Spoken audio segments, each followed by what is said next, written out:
एक बहुत famous Irish writer George Bernard ने कहा है कि life is not about finding yourself, life is about creating yourself. आप भी सोच रहे होंगे कि बायोलॉजी में शेरो शायरी कहां से आ गई, तो बताता चलूं, आज का हमारा टॉपिक लाइफ के ऊपर बेस्ड है।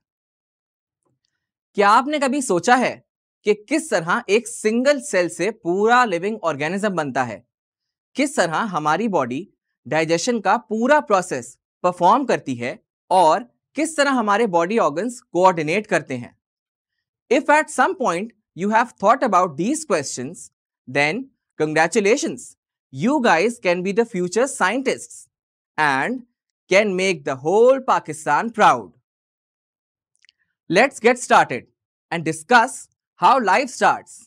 And for that, we need to discuss level of organization. आपको एक इंटरेस्टिंग फैक्ट बताते हैं।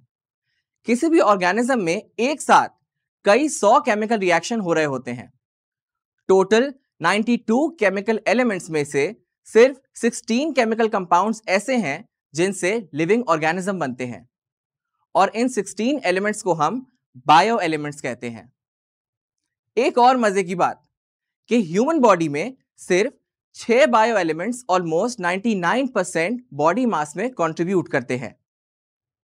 एक घर की दीवार को मुकम्मल करने के लिए कई हजार छोटी ब्रिक्स चाहिए होती हैं, और बहुत सारी दीवारें मिलकर एक घर बनाती हैं, और जब बहुत सारे घर मिलते हैं तो एक शहर बनता है। इसी एग्जाम्पल को जहन में रखते हुए हम लेवल्स ऑफ ऑर्गेनाइजेशन को समझते हैं।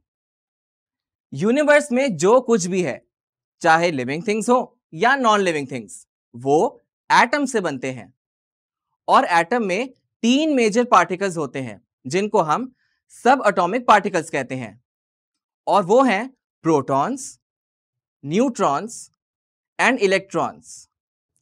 डिफरेंट एलिमेंट्स के एटम कंबाइन होते हैं आयनिक या कोवलेंट बॉन्ड के through to form a molecule.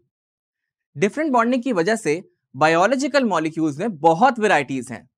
कुछ का मॉलिक्यूलर वेट कम होता है और हम उन्हें माइक्रोमॉलिक्यूल्स कहते हैं, like carbon dioxide and water, whereas जिनका मॉलिक्यूलर वेट ज्यादा होता है वो मैक्रोमॉलिक्यूल्स होते हैं, जैसे कि स्टार्च एंड प्रोटीन्स। अब यही मैक्रो एंड माइक्रो मॉलिक्यूल्स एक पर्टिकुलर वे में अपने आप को अरेंज करते हैं और बनते हैं सेल ऑर्गेनल्स एंड सेल।